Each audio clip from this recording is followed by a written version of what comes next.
오늘 함께 은혜 나눌 하나님 말씀 창세기 4장 3절부터 8절까지 말씀입니다. 우리 같이 봉독하시겠습니다. 세월이 지난 후에 가인은 땅의 소산으로 제물을 삼아 여호와께 드렸고 아벨은 자기도 양의 첫 새끼와 그 기름으로 드렸더니 여호와께서 아벨과 그 제물은 연락하셨으나 가인과 그 제물은 연락하지 아니하신지라. 가인이 심히 분하여 안색이 변하니 여호와께서 가인에게 이르시되 내가 분하여함은 어찌미며 안색이 변함은 어찌미뇨. 내가 선을 행하면 어찌 낯을 들지 못하겠느냐. 선을 행치 아니하면 죄가 문에 엎드리느니라. 죄의 소원은 내게 있으나 너는 죄를 다스릴지니라. 가인이 그 아우 아벨에게 고하니라. 그 후 그들이 들에 있을 때에 가인이 그 아우 아벨을 쳐 죽이니라. 아멘. 오늘 저는 본문 말씀을 가지고 선을 행할 때 죄를 이길 수 있습니다 라는 주제로 함께 하나님 말씀을 살피면서 은혜를 나누도록 하겠습니다. 선을 행할 때 죄를 이길 수 있다. 오늘 본문에도 그 말씀이 나와 있는데 과연 이 선을 행한다는 것이 과연 무엇인가를 알아야 되고요.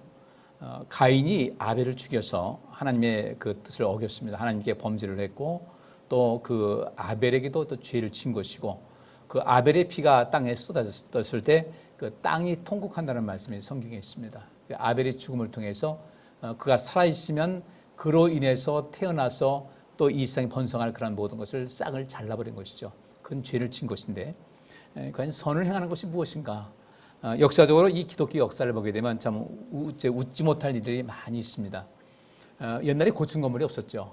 중세시대 교회가 이제 로마의 국교로 기독교가 선정이 됐고 또 그 국교로 선정된 다음에 교회를 크게 짓기 시작했는데 하나님께 영광을 돌리는 위한 것이 아니라 교황이 교회에 오니까 교황을 위해서 교회를 크게 지은 거예요. 멋있게 아름답게 지었어요.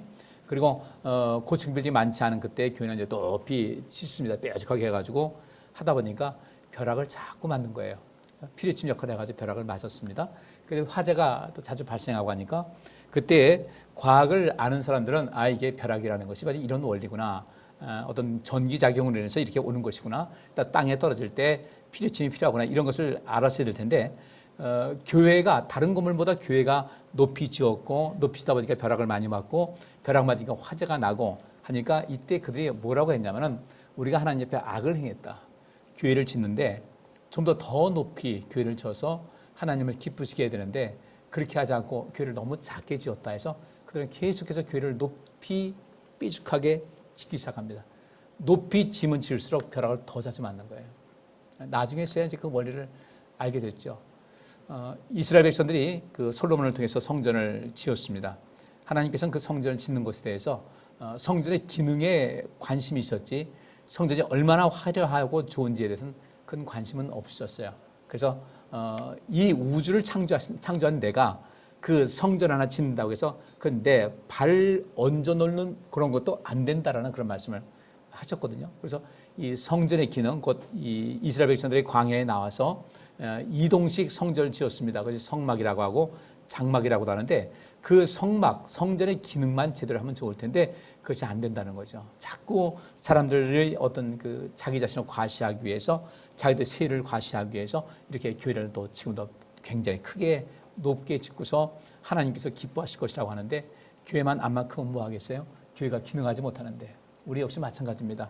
우리가 어떠한 삶의 형편이 있든 간에 우리가 하나님께 소중한 존재가 되려면은 우리의 주변 어떤 그 지위라든지 재산력이 많고 적은 이런 것은 상관은 없어요.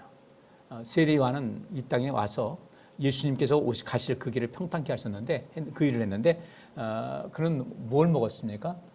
메뚜기와 석청을 먹고 약대 털옷을 입고 제대로 갖춰 입은 것도 없고 광야에서 그때 먹는 것에 그렇게 치심하지 않고 오직 주의 복음을 위해서 일을 했는데 예수님께서 말씀하시기를 여자의 몸에서 난 자 중에 세례 요한만큼 큰 자가 없다라고 말씀하셨어요. 과연 이 세상 살면서 큰 자는 어떤 자인가? 여기 오늘 제목에 선을 행할 때 죄를 이길 수 있다고 그랬는데 사실 이 죄가 굉장히 심각한 거 아니겠습니까? 예수님께서 이 땅에 우리를 살리기 위해서 오신 것도 우리의 죄 때문에 이렇게 됐는데 죄를 이겨야 된단 말이죠. 근데 이 죄를 이길 수 있는 방법은 선을 행할 때 죄를 이길 수 있다는 겁니다. 그러니까 성경에서 말하는 선을 행하라고 할 때 우리가 일반적으로 많은 종교들이 그렇습니다. 어떤 도덕적인 그런 개념에서, 윤리적인 개념에서 그렇게 착하게 살아야 된다, 선을 행해야 된다 이렇게 얘기를 하는데, 실제로 이 복음에서는 선을 왜 행해야 될 것인가? 선을 행할 때 우리가 죄를 이길 수가 있게 되는 것이고 죄를 다스릴 수 있는 그런 힘이 생기기 때문에 선을 행하라고 말씀을 하고 있습니다. 오늘 본문 말씀에 가인은 상당히 위기 상황에 있습니다. 하나님께 둘이 다 똑같이 가인도 아벨도 제사 드렸어요. 그러면 이 가인과 아벨 누굽니까?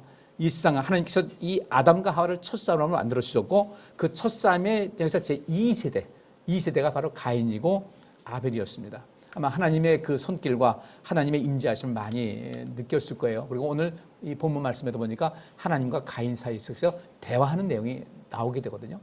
첫사람인 아담과 하와가 살인은 아니었지만 하나님 말씀에 불순종하고 자기의 어떤 가치를 높이기 위해서 하나님은 깜빡 잊어버리고 말았어요. 범죄했습니다. 그 상태로서 하나님께서 그들을 천국으로 받아들일 수가 없어서 그를 일단은 에덴 동산에서 추방을 했습니다. 새롭게 변화시켜서 영원한 앞으로 다가올 제2의 그 에덴 동산은 요한계시록 22장에 나와 있죠. 에덴 동산과는 비교할 수 없는 완전한 곳이고 영원한 곳인데, 그리로 들이기 위해서 우리 그 아담과 하와를 에덴 동산에서 추방하셨습니다. 근데 세상 살면서 2대 때 그것도 형제 간에 살인사건이 났다. 이것이 왜 그랬을까? 그래서 하나님께서는 이 가인이 굉장히 큰 범죄를 저지를 것 같으니까 하나님께서 말씀하십니다. 너 왜 이렇게 안색이 변하냐? 왜 내 앞에 낯을 들지 못하고 내 마음속에 자꾸 악을 쌓고 죄를 지을 생각하냐? 선을 행할 때 이 죄를 이길 수 있으니까 나를 바라보라고 하지만 가인은 그렇게 하지 못했어요. 많은 사람들이 그러면 왜 가인의 그 제사는 하나님께 받지 않으셨을까? 보통 우리가 그 구약시대에 나오는 제사를 드린다고 할 때 그 제사는 제사의 행위가 아니에요. 그 제사는 제물을 말하고 있습니다. 이 가인은 하나님께 제사 드릴 때 제물을 식물을 가지고 드렸고, 아벨은 목축하는 사람이기 때문에, 이게 가인은 농업에 종사하는 사람이었고, 그다음에 이 아벨은 목축에 종사하는 사람이기 때문에 각각 자기의 것을 가지고 하나님께 제사를 드렸습니다. 그 제물을 드린 거예요. 그런데 오늘 본문 말씀 보니까 하나님께서는 여기 있는 대로 세월이 지난 후에 가인은 땅의 소산으로 제물을 삼아 여호와께 드렸고, 아벨은 자기도 양의 첫 새끼와 그 기름으로 드렸더니 여호와께서 아벨과 그 제물은 연락하셨으나 가인과 그 제물은 연락하지 아니하셨다. 그러면 이 속에서 우리가 사람이 해야 될 것은, 전능하신 하나님이시고 이 세상을 창조하신 하나님께서 왜 내 제물은 받지 않으셨을까? 아벨과 그 제물을 연락하셨다는 거 보니까 아벨이 하나님께로부터 연락받을 만한 삶을 사니까 그가 드린 제물도 정했던 거예요. 그런데 가인과 그 제물을 연락하지 않았다. 가인이 드린 그 제물이 문제가 아니라 가인이 문제였던 겁니다. 받지 않으셨어요? 가인이 심히 분하여 안색이 변합니다. 그랬더니 하나님께서 내가 분하여 하면 어찌며 안색은 왜 변하느냐? 그러니까 심히 분해서 안색이 변했다. 내가 왜 분노를 하느냐? 너는 왜 안색이 변하냐? 내가 선을 행하면 어찌 낯을 들지 못하겠냐? 내가 선한 생각을 갖고 있다면, 선한 마음을 품고 있다면 너는 나에게 낯을 들어서 하나님 이 어찌 일입니까? 라고 해야 되는데, 하나님 바라보기 싫으니까 낯을 땅으로 딱 돌리고서 칼을 갈기 시작합니다. 그러면서 선을 행치 아니하면 죄가 문에 엎드리느니라. 내가 내 앞에 너를 덮치려고 죄가 엎드려 있는데, 마치 그 사냥을 하고 하자는 이런 포식동물이 그를 덮치기 전에 파전 엎드려 있듯이 엎드려 있는데, 죄의 손은 내게 있으나 내 마음속에 그래 분노하는 마음과 속상한 마음과 또 복수하고자 하는 그런 모든 마음은 내게 있지만은, 그럴 수도 있다. 그러나 이 모든 문제가 어디서 왔는지 살펴보고 너는 죄를 다스려라. 잘 통제를 해라. 이렇게 말씀하셨는데, 가인이 그 아우 아벨에게 고했다라는 것은, 이 고한다는 것은 만나자고 한 겁니다. 만나자고 하고 뭐 좋은 얘기 하자고 했겠죠. 그러고 나서 그들이 들어있을 때 가인이 그 아우 아벨을 쳐 죽였다. 하나님께서 경고하셨거든요. 선을 행치 아니하면 죄가 문에 엎드리니까 내 생각을 선한 생각으로 바꿔라. 무엇이 내게 문제가 있는가를 알라고 말씀하셨는데, 가인은 그렇게 하질 않았어요. 많은 사람들이 그 가인은 식물로 곡식으로 제사를 드렸고 제물 드렸고, 아벨은 짐승으로 제물 드렸다, 피로 제물 드렸다, 이 차이라고 하는데 사실은 그건 아니에요. 여기 민수기 18장 12절과 13절 말씀 보니까 그들이 여호와께 드리는 첫 소산 곧 제일 좋은 기름과 제일 좋은 포도주와 곡식을 내게 주었은즉 그들이 여호와께 드리는 그 땅 처음 익은 모든 열매는 내 것이니 내 집에 정결한 자마다 먹을 것이라. 하나님께서는 제일 좋은 기름이니까 짐승의 기름도 받으시고 또 제일 좋은 포도주와 곡식은 식물입니다. 이것도 하나님께 드렸을 때 하나님께서 받으신 그것을 또 그들에게 주신 겁니다. 이것은 너희 몫이니까 너희가 먹으라고 했으니까 이 제물 드릴 때 곡식 드렸느냐 짐승 드렸느냐 이 차이는 아무것도 아니라는 거예요. 그럼 무엇이 문제일까? 마태복음 7장 19절부터 23절 보니까 좋은 열매를 맺지 아니하는 나무마다 찍혀 불에 던져진다. 그러므로 너희는 그들의 행동을 보고 그들을 알아낼 수 있을 것이다. 내게 주여 주여 한다고 해서 모두 다 하늘나라에 들어갈 것이 아니라 하늘에 계신 내 아버지의 뜻을 실행하는 사람만 들어갈 것이다. 그날에는 많은 사람들이 나에게 주여 주여 우리가 주님의 이름으로 예언을 하고 귀신을 쫓아내고 많은 기적을 행하지 않았습니까? 라고 말할 것이다. 그러나 그때 나는 너희를 도무지 알지 못한다. 이 악한 자들아 내게서 떠나가거라 하고 분명히 말할 것이다. 그럼 여기서 주여 주여 하라고 외쳤지만은 주여 주여 한다고 해서 모두 다 하늘나라에 들어갈 것이 아니다. 똑같이 가인과 아벨이 하나님께 제물 드렸다고 하지만 똑같이 주여 주여 한 거예요. 그렇다고 해서 다 하늘나라에 들어갈 것이 아니다. 제가 요즘 여러분에게 이 말씀을 드리면서 우리가 더 각성하자는 의미에서 이기는 자에 대한 말씀을 여러 번 드렸습니다. 이기는 자가 우리 하나님께서 이기고 오신 예수님을 당신의 보좌 우편에 앉으신 것 같이 이기는 자에게 아버지께서 나를 그 보좌에 앉히신 것 같이 이기는 그 사람에게는 내 보좌 옆에 앉게 해주겠다. 이기는 사람만이 구원을 받을 수 있다는 거예요. 왜냐하면 지금 이겼다 해도 영원히 이기는 것은 아니에요. 그죠? 근데 운동 경기에서야 나이 먹어서 한 30대 중반쯤 되면 은퇴하는 사람들 많이 있지만은 우리 신앙생활은 은퇴는 없거든요. 오히려 세월이 지나갈수록 우리는 더 아름답게 더 온전한 모습으로 변화되는 삶을 살아가야 될 텐데 한때 이겼다고 해서 마지막까지 이기는 것은 아니거든요. 끝까지 이기는 사람만이 주의 나라에 들어간다. 그래서 구원은 완성되는 것이라는 겁니다. 절대로 우리가 나태해서 지금 이 상태로 될 것을 생각하지 말고 주님께서 원하시는 요구하는 그 분량이 있습니다. 그래서 제가 여러분에게 열심히 해야 된다. 열심히 하지 않으면 우리 신앙생활은 자연히 침체되게 마련이에요. 이제 코로나도 다 지나고 있으니까 예배도 열심히 내시고요. 이제 내가 해야 되겠다는 마음을 가지셔야 돼요. 열심히 내야 되겠다. 주의 일도 열심히 내야 되겠다. 이 선을 행한다는 것이 다 포함이 되거든요. 나는 이 주님 앞에 열심히 내지 않는 그 자체가 죄라는 사실을 우리 인식하지 못하고 있는 거예요. 난 그렇지 않은 신앙생활을 잘 가고 있습니다. 공부하는 것은 공부하는 시간 투자하는 만큼 열매를 얻게 되어 있습니다. 신앙생활도 마찬가지야. 신앙생활에 투자하는 만큼 하늘의 상급도 있는 것이고 투자하는 만큼 내 믿음도 자라게 되는 것인데 그 투자하는 시간이 적게 되면 내 믿음은 떨어지게 될 수밖에 없어요. 그래서 예수님께서 말씀하시기를 구원받는 사람은 적다 그랬어요. 적다는 것은 미크로스라는 겁니다. 미크로스가 뭡니까? 영어로 말하면 이게 미크로스가 히라보 미크로스가 영어에서 바뀌어가지고 마이크로라는 그런 얘기가 됐어요. 마이크로. 이 마이크로가 굉장히 미시한 겁니다. 이 인원이 천국 갈 사람이 적다는 거예요. 여기서 오늘날 이 시대에 주여 주여 외치는 사람들이 대한민국 교회마다 꽉 차 있습니다.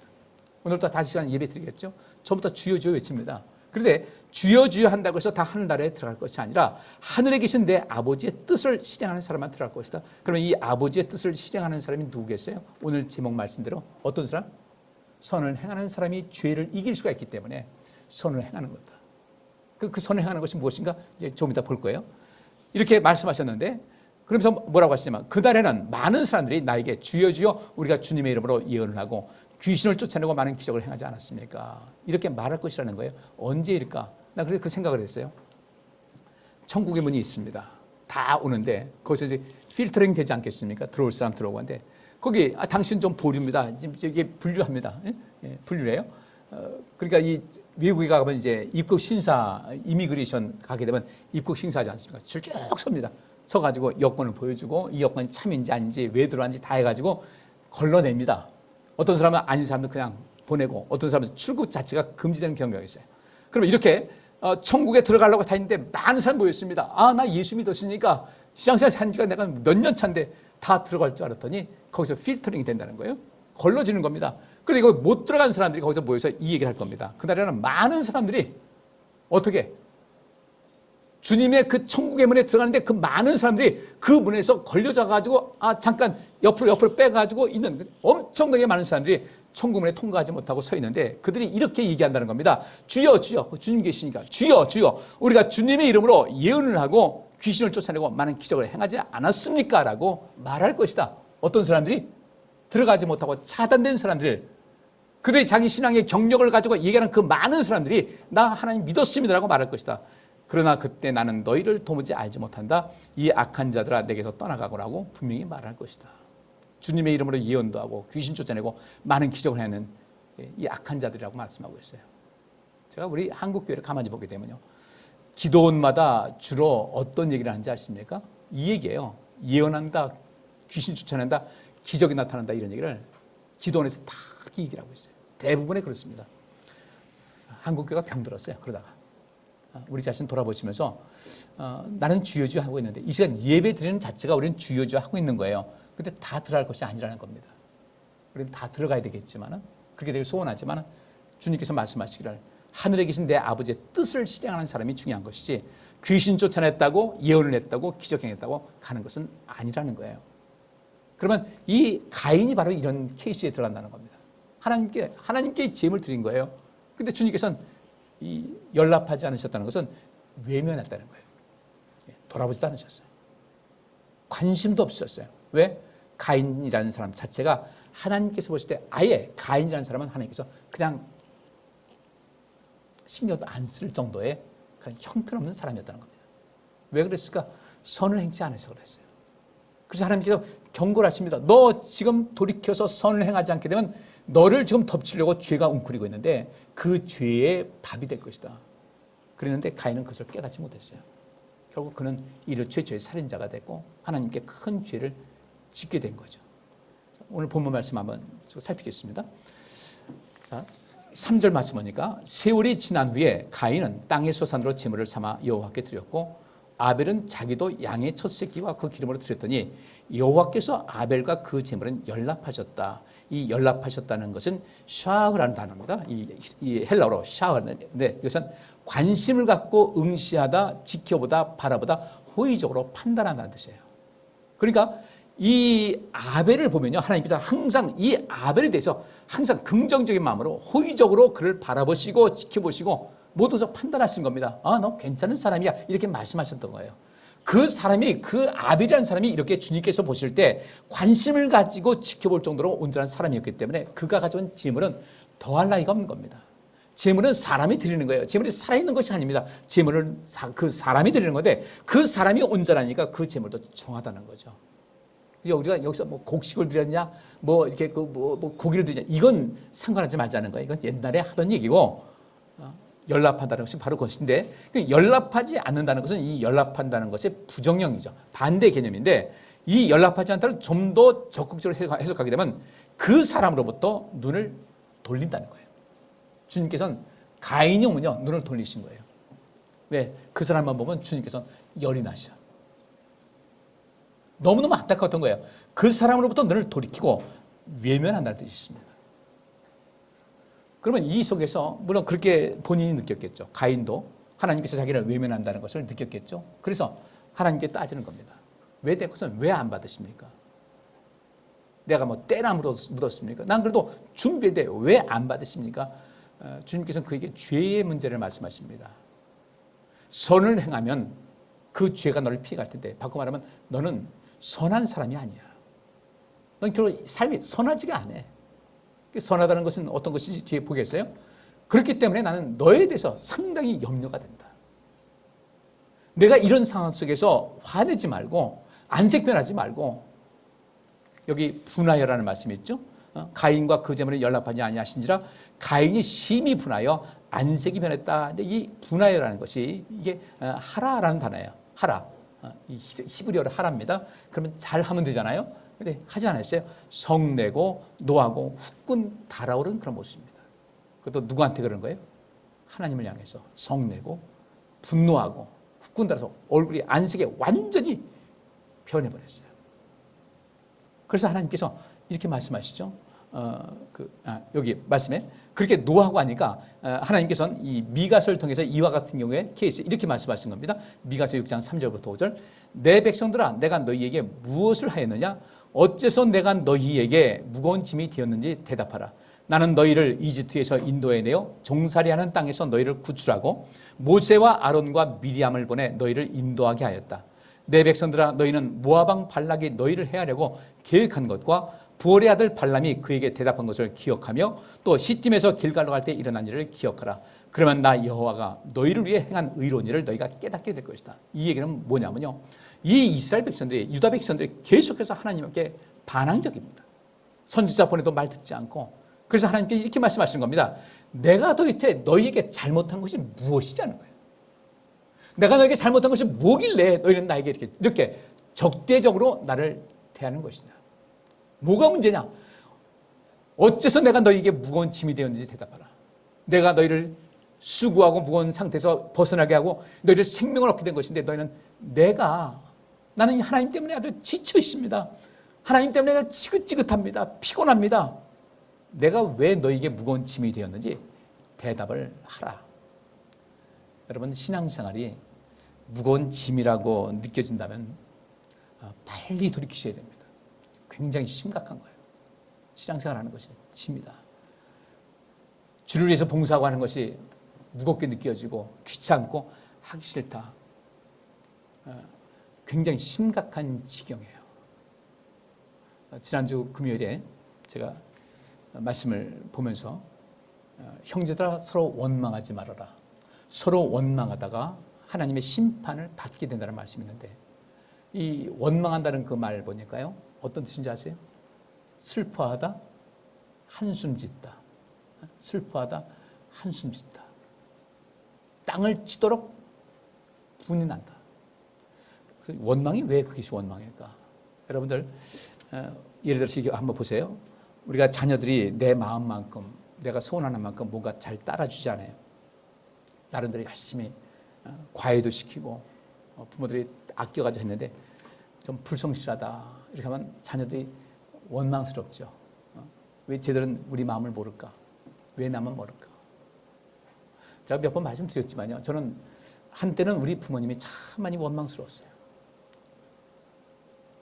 제가 어렸을 때부터 내게는 굉장히 많은 재능이 있는데, 재능도 있고, 저는 집에 와서 공부한 적이 없어요.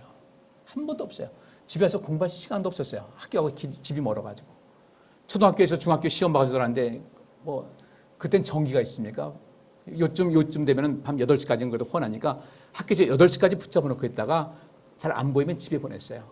그럼 1시간 동안 걸어서 가면요, 그 동네가 인천에서 한참 외곽인데 주변에 중국인들 공동묘지가 있어가지고 깜깜한 방에 가고 그 산을 저쪽으로 다리 뜨게 되면요, 무덤이 군데군데 보이는데 거기를 울면서 매일매일 다녔어요. 무서워서. 그것이 무서워가지고요. 우리 어머니 아버지도 먹고 사는 게 지치다 보니까 안 한 것이고, 저희 작은 형님이 가끔 얘기를 해요. 엄마가 가끔 나보고 야, 동교 지금 올 때 무서울 텐데 가라 했는데, 저희 형도 3살밖에 많은데 그 어린 나이에 뭐 자기는 안 무서웠겠어요. 지금 오면 내가 했어야 됐는데 내가 동생한테 너무 심하게 했다. 그래서 조금만 좀 뒷받침해 줬으면 내가 참 좋았을 텐데, 그럼 내가 일찌감치 내가 다른 길을 했을 텐데, 대학을 갈 소망이 없으니까 할 수 없이 제2의 소망을 해야 돼 공부를 택한 그런 이 상황 속에서 지나고 나면 참 마음이 좀 아쉬워요. 그래서 부모님께 좀 원망하는 마음도 있어요.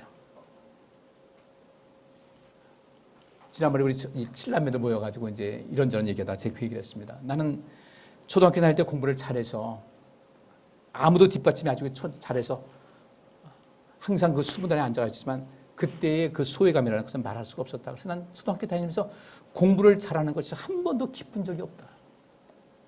그 소외감 때문에, 쓸쓸함 때문에. 공부 잘하면서 다른 사람들은 뭐라고 하는데 저 대단하다고 하는 얘기인데, 쟤는 이게 왜곡되어 들려가지고 나를 비웃는 것 같은 그런 느낌 들어가지고요, 공부 잘하는 것이 한 번도 기쁜 적이 없다. 그랬더니 누님 한 분이 내가 그때 알았으면 좀 챙겼을 텐데 미안하다고 얘기를 하더라고요. 그냥 그렇다는 얘기라고 하는 거라고 했는데, 이 마음에 이게 원망하는 마음이 있으면요, 마음이 굉장히 슬퍼요. 슬프고 서운하고 그렇습니다. 우리 자녀들 부모님의 기대치에 맞지 않으면 서운한 마음이 있죠. 슬픈 마음이 있죠. 아이고, 내가 저기 기대했는데 뭔가, 아이고, 나 이제 안 할 거야. 어디 포기가 됩니까? 원망하는 마음이 있으면 슬프고, 그죠? 마음이 슬프고 한숨 짓게 되고, 혹시 여러분들 인생 살면서 한숨이 자주 나오고 슬프고 별 사는 재미가 없다 할 때는, 내가 이 세상에 대해서 별로 흥미가 없구나. 바꿔 말하면 그것이 선을 행하고 살아야 죄를 짓지 않게 되는 건데, 내가 지금 선을 행하지 않고 있는 거예요. 한숨 많이 짓는다, 슬퍼한다, 탄식한다, 땅을 치고 통곡을 하고 싶다, 누구를 향해서 대놓고 원망을 하지 않는다 할지라도 그것은 내 안에 원망하는 마음이 있어 내 인생을 망가지게 합니다. 성경은 그래서 원망한다는 말을, 그 원망하는 그 현장에서 남에게 막 쏟아붓는 그런 것이 아니라 결과를 통해서 체념하고 살고, 탄식하고 살고, 우울하게 살고, 슬프게 살고, 항상 지나치게 눈물이 잦고, 작은 일에도 내 마음이 세상을 향한 원망이 있구나. 이거 바뀌어야만 우리 인생을 바로 살 수가 있는 것이거든요. 하나님께서는 이렇게 말씀하십니다. 넌 나를 원망한다는 거죠.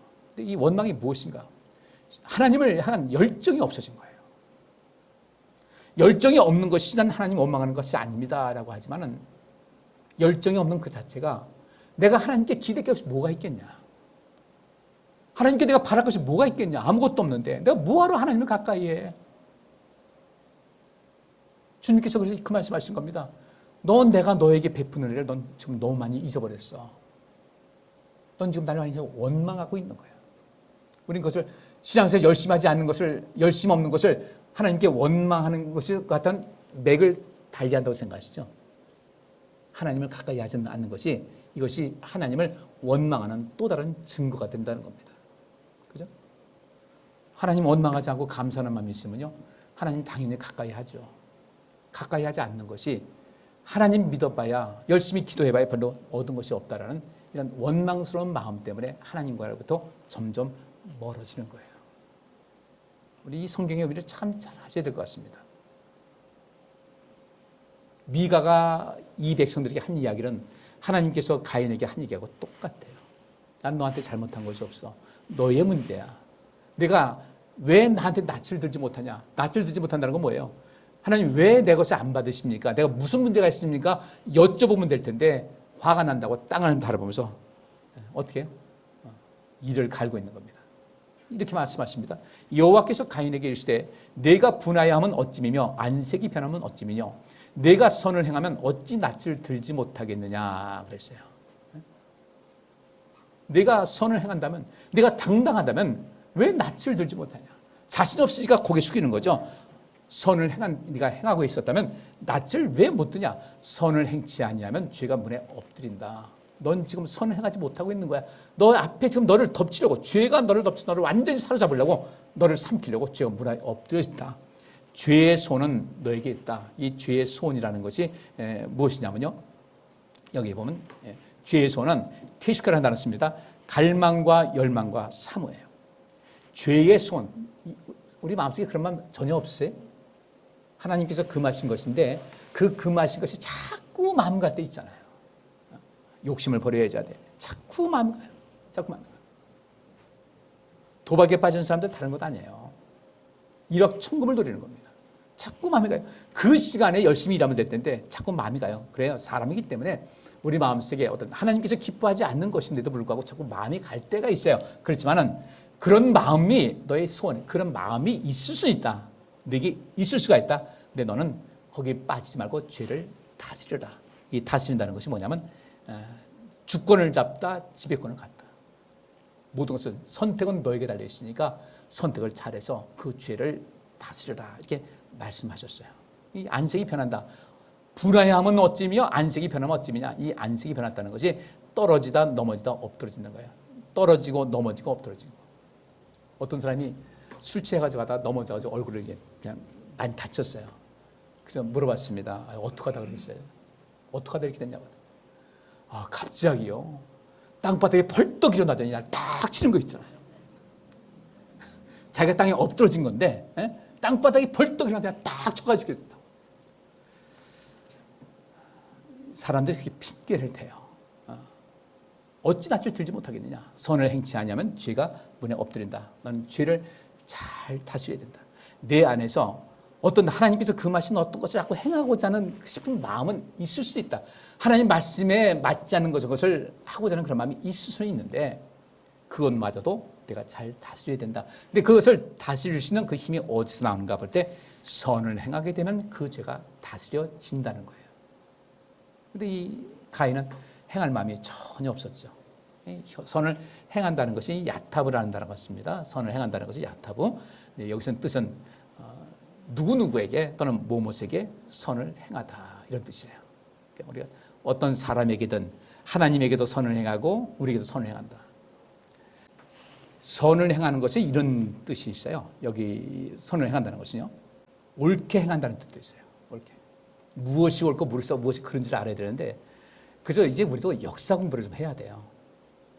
기독교 역사도 마찬가지고 중세 유럽의 역사도 마찬가지고 우리 한국 근대사 역사에 가지고 과연 우리가 어디를 믿겠나? 중국을 믿겠나? 일본 믿겠나? 미국 믿겠나? 나는 지금도 그래요. 일본 침략 당한 것은 가슴 아픈 일이지만요, 저는 원인은 우리가 약해서 먹힌 거예요. 탓하지 말아야 돼요. 우리가 왜 먹혔을까? 우리가 약하다. 그러면 이제 뭘 해야 되겠습니까? 반일 운동할 것이 아니라 우리가 강하면 되는 거예요. 지금 이 한국의 반도체가 일본 이기지 않았습니까? 일본이 왜 우리한테 자꾸 시비를 겁니까? 우리가 두려워서 그러는 거예요. 안 그래요? 두려워서 그러는데 우리가 왜 두려워서 그러는데 뭐하러 반일을 해요? 우리가 챙기고 또 맞서 싸울 건 싸우면서도 우리가 모든 것에서 좀 큰 통을 해가지고 이겨나가면 되는 거지. 이기는 자가 천국 가듯이. 선을 행하는 것이 과연 무엇일까? 정치인들은 앞으로 우리나라 다음 세대를 어떻게 하면 잘할 것인가 관심을 가져야 되는데 지금 우리나라는 그런 것이 이 정치가 사라져버렸어요. 그래서 저는 답답한 거예요. 거짓 선동이 얼마나 놀라운지 몰라요. 광우병 그랬지. 또 뭐 사드 하니까 뭐 사람들 다 튀겨서 다 죽는다고 했는데 이상 없다고 해도 그것도 또 거짓말이라는 겁니다. 오죽하면 6천 명 원자력 학자들 6천 명이 후쿠시마 이 오염시대에서 그 안전지에 들어간다고 우리가 얘기하겠다고 해도 안 믿는 거거든요. 옳게 행하는 것이 이게 하나님께서 원하시는 것이고 이게 선을 행하는 것이에요. 미국이 그동안 이 1900년대 초반에 40년 동안 우리나라를 2번이나 뒤통수쳤다. 이승만은 그래서 그런 겁니다. 우리 미국 믿지 못한다는 거예요. 당신들 우리 믿지 못하겠다. 그것도 대통령이 똑같이 이름도 똑같은 루즈벨트 대통령 두 사람이 우리 뒤통수 쳤는데 우리 어떻게 당신을 믿겠냐. 그러니까 한일 방위 조약을 확실하게 문서를 만들어 달라고 해가지고 그래서 어쩔 수 없이 된 거예요. 우리 이제 미국은 쉽게 뒤통수 치지 못하겠죠. 왜냐하면 우리나라 뒤통수 치면 유럽에 있는 나라들 전부 다 미국에 등 돌릴 겁니다.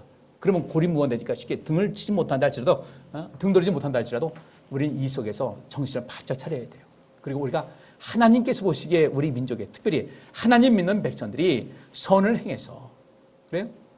우리가 내가 이념 싸움할 때가 아니에요. 어떻게 하면 우리나라가 살리고 다음 세대가 살리고 하나님께서 원하시는 나라를 만들 것인가에 관심 가져야지 이념 싸움하고 지역 감정 싸움 이거 할 일 아니거든요. 무엇이 옳은지 무엇이 그런지를 판단할 수 있었는데 이 교회마저도 이런 옳고 그름에 대한 개념이 없어요. 내 생각이 딱 이렇다면 검증 안 합니다. 여러분 심사숙고하여 행동하는 것이 선을 행하는 것이에요. 깊이 있게 생각해야 되는데 내 생각 회개라는 것은 생각을 바꾸는 것이 되는데 생각 바꾸지 못해요. 저도 생각 많이 바꿉니다. 저도요. 어떤 것을 상대방 입장에서 제가 전에 말씀드렸죠. 3자의 입장에서 나를 바라볼 수 있는 것. 이걸 관상기도라고 그래요. 관상기도. 내가 제3자 입장에서 나를 바라보는 겁니다. 나의 판단은 어떤 것이 옳은 것인가? 저도 옳지 못할 때가 있어요. 그래서 저는 저희 집사람한테도 미안하다는 말을 자주 합니다. 그때 미안하다. 내가 말 실수했다. 그럴 수도 있지 뭐 이러면 안 된다는 거죠. 선을 행하는 것이 이게 중요한 것인데 은혜를 베푸는 거예요. 은혜를 많이 베푸셔야 돼요. 그리고 은혜를 베푼 다음에 베푸려면 은혜를 받았으면 은혜를 기억하는 것도 선을 행하는 겁니다. 적어도요 은혜를 베풀고 내가 은혜를 받았을 때 그것을 잊지 않는 것만 해도요 여기서 죄의 모든 근원은 상당히 차단이 됩니다. 좋게 여기는 거예요. 그럴 수도 있지. 그럴 수도 있지. 내 생각이 옳은 것 같아요. 그거 고집하지 말고 그냥 좋게 여기는 거예요. 좋게 생각하고 기뻐하는 거예요. 인생을 기쁘게 사세요. 아까 말씀드렸죠. 원망하는 것이 뭐라고 그랬어요?